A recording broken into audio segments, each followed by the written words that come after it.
Good morning, everyone. It's God's Day. Woo! Happy New Year. Happy True God's Day. January 1st, 2023. I remember when I used to have checks and you date them, right? To begin. Made that mistake again. It's the next year. I don't have checks anymore. I don't have any credit cards. I don't have anything, and it works out just fine. Yeah, well, it's what it is, right? Anywho, so for us, it's also True God's Day.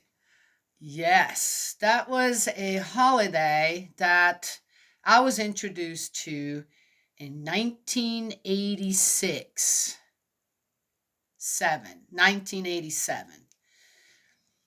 Through our church, the Unification Church. And I thought, God's Day, True God's Day, on January 1st, the first day of the year, the new year, right? Oh, wow. Well, every day is God's Day. Yes, I got it. But, right? Yes. I just thought that was such a, oh, wow. Why hasn't this been implemented since the beginning of time, right? The beginning of time. So wonderful. I think that to start the first day of the year with really this, oh, I'm going to decorate the house for God. I'm going to, right? We decorated for Christmas. We decorated for Easter. We decorated for Valentine's Day. We decorated for, uh, what's the Irish Day? St. Patrick's Day. We decorated for Independence Day. We decorated for Halloween. We decorate for Thanksgiving, right? So on the 1st of January, of every year, I decorate the house for God. So how am I going to decorate it? Okay, it just depends. Huh? Sometimes I pack up all the Christmas stuff already, which I didn't do this year, and because I like it too much. I like it all too much. And then I put white tablecloth, white things. I put a little angel somewhere, white angel somewhere. That's just things in the white kind of symbolizes purity, right? Pure love of God. So I try to have that around the house. So, but I do something a little different every year. I remember one year, oh my gosh, that was so funny in a way. I wrote a song and still have it somewhere. I wrote a song and yeah, not very well, but to me it was what I was able to produce. I was compose and produce. To me it was fabulous, right? And as a amateur in all this, and then I thought, well, how am I going to sing it? I thought I'm just going to sing it, however it's coming out, all right. But it was my present to God on God's Day that year, many years ago now. And I made a condition with it that I would sing that song every day of that year. And I did. I remember I ended up going to Switzerland and to California at the same time. I went to Switzerland and to California that year, and I had to find places where I could sing that song, right? Yes? So yeah, I'm sure some people thought, "Oh my God, what is she doing?" But I had to. I mean, had to. I wanted to. So that song went all over the United States and even onto another continent. And there, I went to a chapel with my mom, and there were nuns there as well. And I said to myself, I haven't sung that song yet, and I need to sing that song. And I want to sing it in this chapel. That chapel had such a wonderful, beautiful atmosphere, okay? And Mom says, you can't do that. I said, yes, I can. She said, you have to ask first. So there were some nuns sitting there, and they were mostly teacher nuns. They were teachers. They had a little seminar there for, I think it was home ec and things like that for people. and they had this chapel. It's a beautiful chapel, and so serene, and so and you could tell the prayers that no doubt these women had brought into this chapel, and other people just sitting there. It wasn't huge, but it was big enough, but not huge, and on how you could just feel the purity in this chapel. It was amazing. I wanted to sing the song there. So there were some nuns sitting there, and I went up to one of them. I said, "Hey, may I sing this song? It's in English, but do you guys mind?" Oh, no, no, go right ahead. And so I did, and I'm every time I sang that song, at a certain point, I always would tear up. Can you imagine 365 days a week I sang this song, right? And every time there was this this just pure feeling that would come out every time I did that. And sure enough, in the chapel, I had to, it's like, I had to concentrate just on making it through the song, because I was so touched myself, by my song, by the atmosphere in the chapel, and singing, being able to sing this song there in this just humble way. That was done. I went back to my seat, and this one nun came up, and she said, "That was amazing. She said, I know English, so I understood most of what you were singing, and it was just, thank you." So I was thanked for having done that. Anyway, so that was one year, right? Oh, so I didn't want God to know about it, right? And since I have this connection to spirit world, you can't hide anything. It's ridiculous to try to hide anything, okay? And so before I said the spirit world, I said, "Now look, I know that you can do this. You can kind of block me from the side of God for just a little bit, okay?" I said, "Because I really want this to be a surprise." Okay? And somehow they did. I could tell in a way God knew something was up, but he didn't know what. And then, right, on that January 1st of that year, I stood out here on the porch and sang the song for the first time. Oh, it was like, yes, of course. And the block was okay, removed. It's everything opened up. And it was like this, besides some other amazing moments I had in my life, that was just, it was God and me. It was God and me. And it was just incredibly beautiful, absolutely beautiful. So, right? So what am I doing today? Just explaining a little bit what True God's Day means to me, yeah? And how I start every day, every True God's Day, the 1st of January for me, okay? How I start that for the coming year, for this year now. Yes. In the meantime, they have changed the date on that, okay? Lunar calendar stuff, this and that. But we, in our family, I was not in favor of that. I wasn't asked either. So I decided in our family, Happy True God's Day is on January 1st and always will be.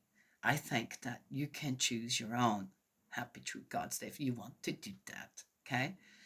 Yeah, everybody may have a real special day that to say it's going to be for our family on that day, right? For your specific reason, your ancestors, your descendants, for the people present here right now on earth, for your family, right? Yes? Okay.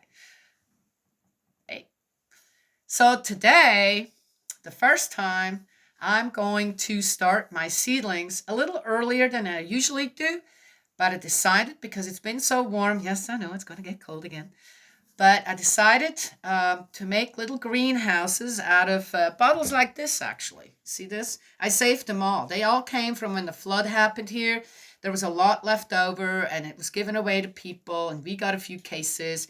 So I'm saving them, and I'm making little greenhouses out of them.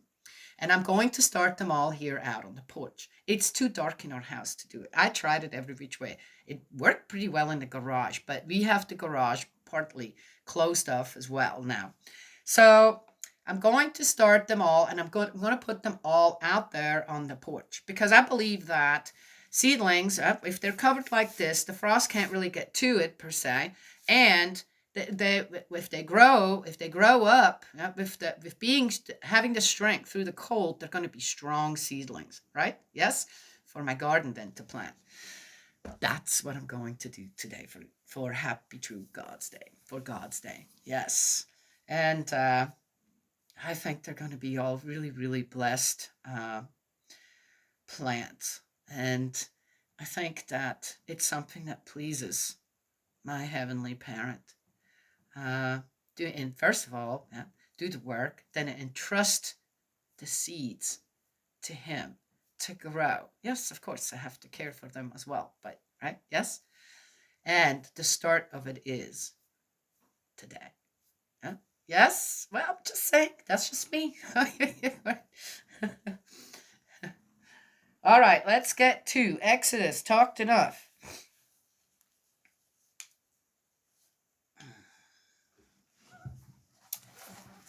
Exodus 12, the Passover. We're having the Passover.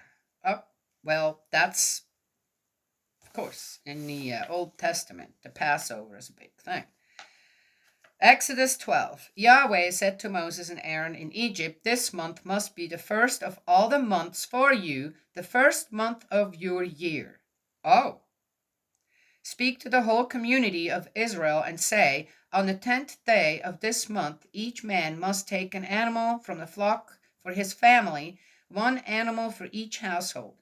If the household is too small for the animal, he must join with his neighbor nearest to his house, depending on the number of persons." Nice. So if there's richer and poor, there are allowances being made. Well, if you can't, then you get together with others, right? And it will still have, it's still the amount, it's still the equality still there, right? To everyone else. Oh, I like that. Right? Yes, all right. If the household is too small, I already read that. When you choose the animal, you will take into account what each can eat. It must be an animal without blemish, a male 1 year old, and you may choose it either from the sheep or from the goats.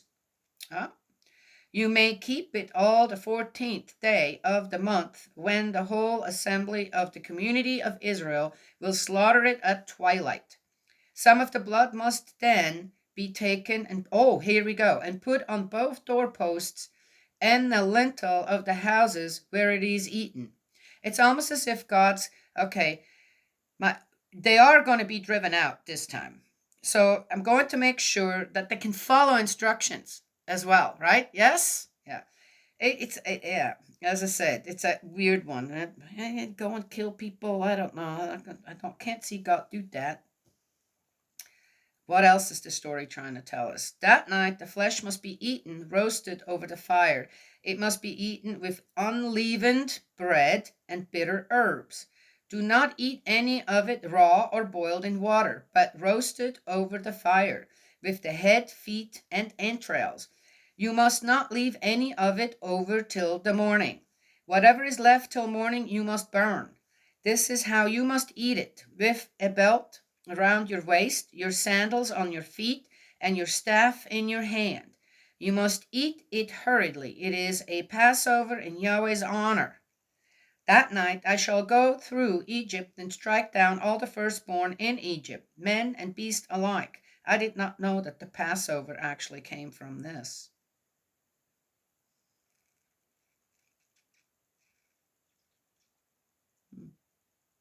Interesting.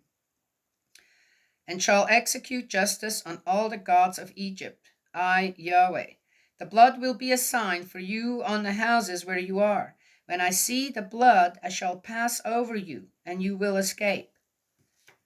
They had to really work together on all this, I see. The destructive plague, when I strike Egypt, this day must be commemorated by you, and you must keep it as a feast in Yahweh's honor. You must keep it as a feast day for all generations. This is a decree for all time. That's interesting. Passover did make it into the New Testament.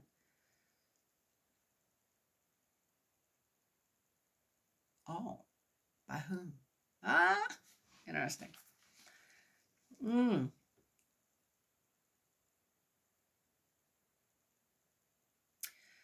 The Feast of Unleavened Bread. For 7 days you must eat unleavened bread.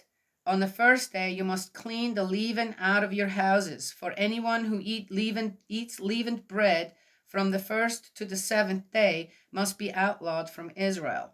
On the first day you must hold a sacred assembly, and on the 7th day a sacred assembly. On those days no work may be done. You will prepare only what each requires to eat. You must keep the Feast of Unleavened Bread, because it was on that same day that I brought your armies out of Egypt. You will keep that day, generation after generation. This is a decree for all time. I found it interesting too on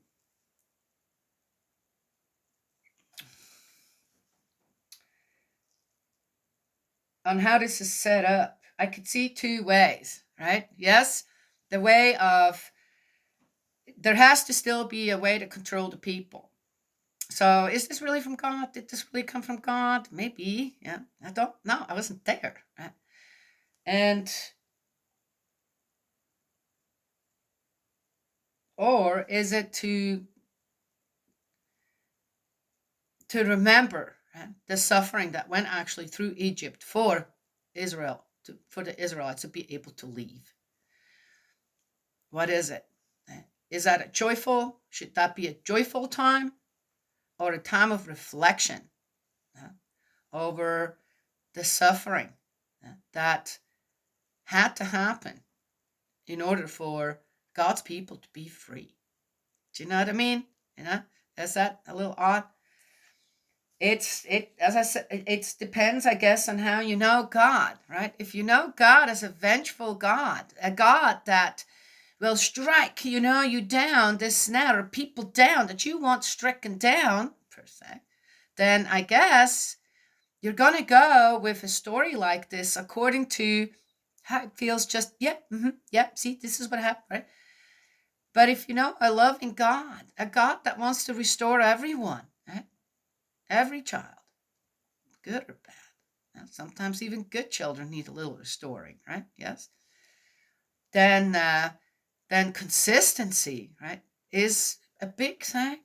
Something, and to remember, right? Remember the suffering of the people.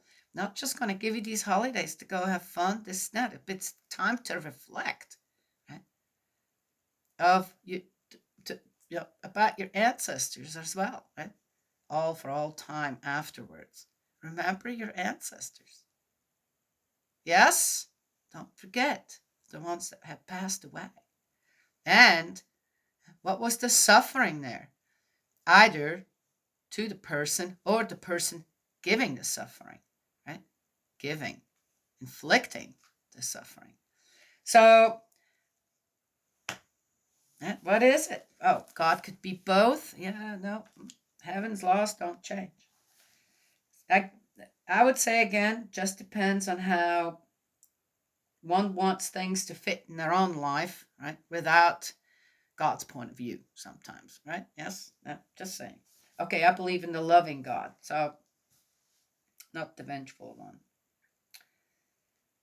Doesn't mean that he doesn't get frustrated and upset, but he won't strike out like this. Well, anyway, so there it is. For 7 days there may be no leaven in your houses, since anyone, either stranger or citizen of the country, who eats leavened bread will be outlawed from the community of Israel. Commitment. How do you explain commitment to people who are used to not just a simple life? Not that Moses and Aaron, they're scholars, they're prophets and scholars, and they have this knowledge and this and that, right? The common people often didn't have that at that time. So how to make them a part of it all, right? Rather than just drum them all up and say, okay, we're ready to go, right? After that last plague. Yes? Yeah. So you make them a part of. What can they do? How can they substantiate a foundation to leave, right? To be ready to leave, to really commit. And we all know what happens later down the road, right? Yeah, okay. But God tries. He really tries. And he was already trying to kind of weed out the ones that were going to stay behind anyway, right? Yes, didn't want to do it, didn't want to. So, are they outlawed or look? You're. It's probably better you just stay, right? Because you're not going to want to change. You're not going to want to, right? So sometimes I guess that happens. You will eat nothing with leaven in it. Wherever you live, you will eat unleavened bread. I'm assuming unleavened bread means that it has no yeast in it. So it's just flat bread or something. Injunctions relating to the Passover. Moses summoned all the elders of Israel and said to them, "Go and choose a lamb or kid for your families and kill the Passover victim. Then take a bunch of hyssop, dip it in the blood that is in the basin, and with the blood from the basin touch the lintel and both doorposts.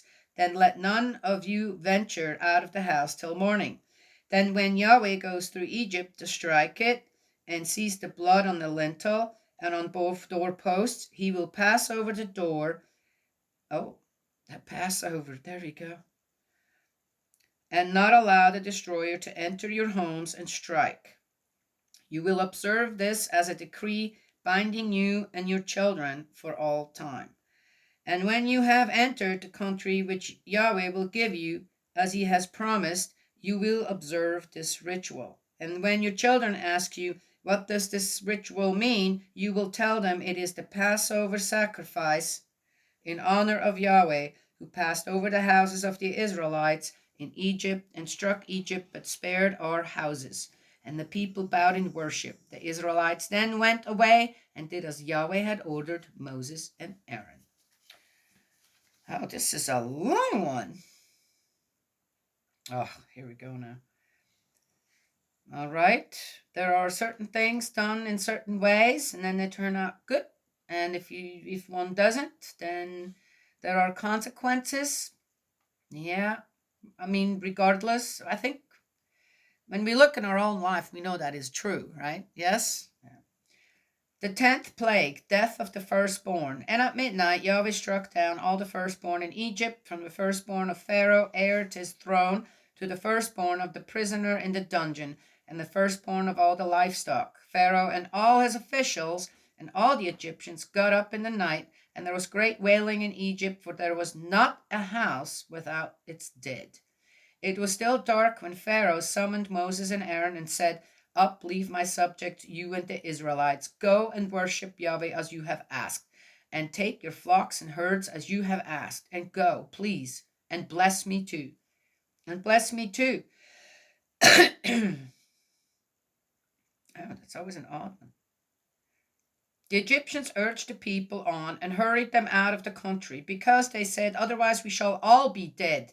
So the people carried off their dough, still unleavened, their bowls wrapped in their cloaks, on their shoulders. Ah, interesting.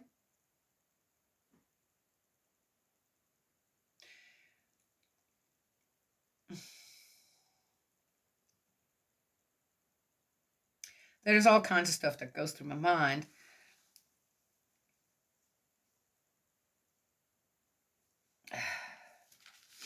When I read this,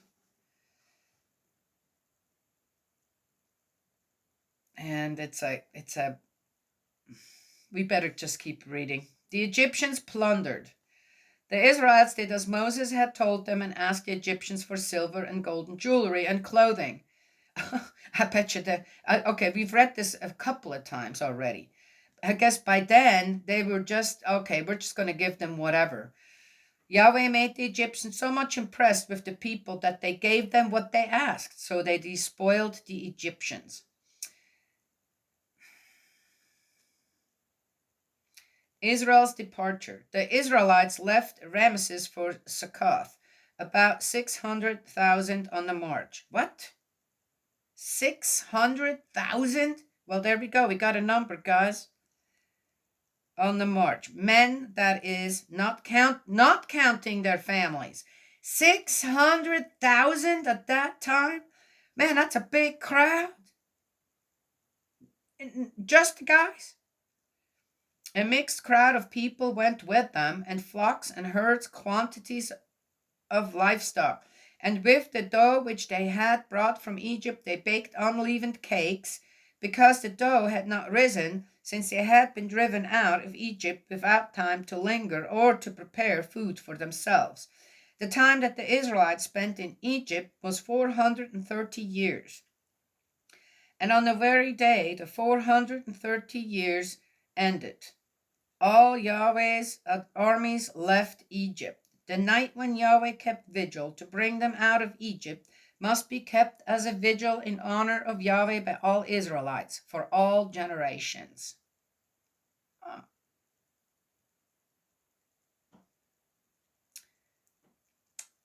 Man, it was an exodus, wasn't it? 600,000? That's just guys. Man. Amazing. Man, that must have been something. Ordinances for the Passover. Yahweh said to Moses and Aaron, "This is the ritual for the Passover. No alien may eat it.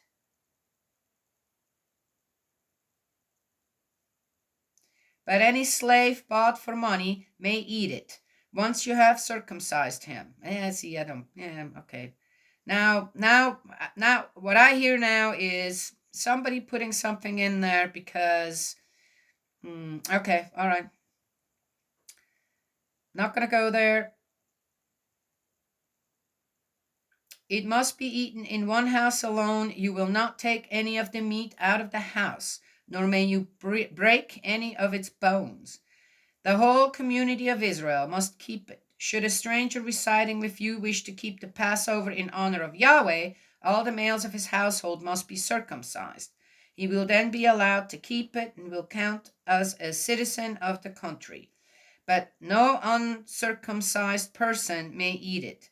The same law will apply to the citizen and the stranger resident among you. The Israelites all did as Yahweh had ordered Moses and Aaron, and that same day Yahweh brought the Israelites out of Egypt in their armies. Okay, I'm going to leave that to the guys about the circumcised stuff. That's not my area. I have nothing good to say about that. And yep. Oh, so you're going against God's. I don't know if that was God's direction or not. It's an odd one to me, in different ways.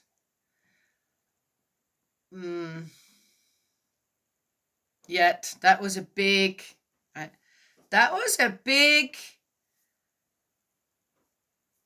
people. I mean, there are a lot of them, right? How do you make sure, right? Maybe it was to make sure that there weren't suddenly Egyptians, and I'm getting out of Egypt too, right? I'm not sure, right?